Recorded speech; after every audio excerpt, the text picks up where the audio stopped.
ಇದು ನೋಡಿ ಕಾಂಗ್ರೆಸ್ ಕಡಲೆ ಬೀಜ ತುಂಬ ದಿನದಿಂದ ಕೇಳ್ತಾಯಿದ್ರು. ಇವಾಗ ಮಾಡಿದ್ದೀನಿ ನೋಡಿ. ಈ ಥರ ಮಾಡ್ಕೊಳ್ಳಿ.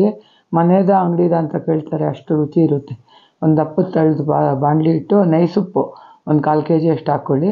ಅದರೊಳಗೆ ಒಂದು 1/4 kg ಅಷ್ಟು ಕಡಲೆ ಬೀಜ ಹಾಕ್ಕೊಂಡು ಒಂದು 5 ನಿಮಿಷ ಮೀಡಿಯಮ್ ಫ್ಲೇಮಲ್ಲಿ ಫ್ರೈ ಮಾಡಿ. ನೋಡಿ ಈ ಥರ ಕಲರ್ ಚೇಂಜ್ ಆದಾಗ ನೋಡ್ಕೊಂಡು ಬೇಗ ತೆಗೆದುಬಿಡಿ. ನಾನು ಇದೇ ಜರಡಿಯಲ್ಲಿ ತೆಗೆದುಬಿಡ್ತಾಯಿದ್ದೀನಿ ನೋಡಿಕೊಂಡು.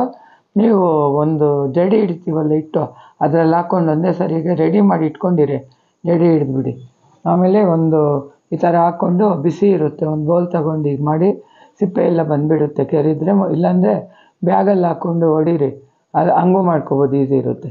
ಒಂದು ಸ್ಪೂನು ಕಾಳು ಮೆಣಸು ಹುರಿದ್ಬಿಟ್ಟು ಪುಡಿ ಮಾಡಿ ಇಟ್ಕೊಳ್ಳಿ. ಬಾಣಲಿಗೆ ಎಣ್ಣೆ ಹಾಕ್ಬಿಟ್ಟು ಇಂಗು ಸ್ವಲ್ಪ ಒಂದು 1/4 ಸ್ಪೂನ್ಗಿಂತ ಜಾಸ್ತಿ ಹಾಕಿ, ಒಂದು 7-8 ಸಾಸಿವೆ ಹಾಕಿದರೆ ಸಾಕು. ಕರಿಬೇವು 2 ಕಡ್ಡಿ ಹಾಕಿ ಕರಿಬೇವು ಸೈಡ್ಗೆ ಇಟ್ಕೊಂಡ್ಬಿಡಿ. ಮತ್ತು ಅರಿಶಿನ, ಸಾಂಬಾರು ಪುಡಿ ಇಲ್ಲ ಸಾರು ಪುಡಿ ಹಾಕ್ಕೊಂಡು ರುಚಿಗೆ ತಕ್ಕಷ್ಟು ಉಪ್ಪು ಹಾಕ್ಕೊಳ್ಳಿ. ಇವಾಗ ನಾವು ಕ್ಲೀನ್ ಮಾಡಿ ಇಟ್ಕೊಂಡಿರೋ ಕಡಲೆ ಬೀಜದ್ದು 2 ಪೀಸ್ ಮಾಡ್ಕೊಂಡು ಹಾಕ್ಕೊಳ್ಳಿ. ಮತ್ತು ಕರಿಬೇವು ಇಟ್ಟಿದ್ದೀವಿ ನೋಡಿ, ಅದನ್ನೆಲ್ಲನೂ ಕೈಯಲ್ಲಿ ಈ ಥರ ಕಿವುಚ್ಬಿಡಿ. ಎಲ್ಲ ಗ್ರೀನಾಗಿ ಮೆತ್ಕೊಂಡು ತುಂಬ ರುಚಿ ಇರುತ್ತೆ. ಇವಾಗ ನಾವು ಕುಟ್ಟಿಟ್ಕೊಂಡಿರೋ ಕಾಳು ಮೆಣಸು ಪುಡಿ ಹಾಕಬೇಕು. ಇದಕ್ಕೆ ಮೇಯ್ನ್ ಇಂಗು ಕಾಳು ಮೆಣಸು, ಅದನ್ನ ಮಿಸ್ ಮಾಡಬೇಡಿ. ಮಾಡ್ಕೊಂಡು ನೋಡಿ, ಎಲ್ಲರಿಗೂ ಇಷ್ಟ ಆಗುತ್ತೆ. ಲೈಕ್ ಮಾಡಿ.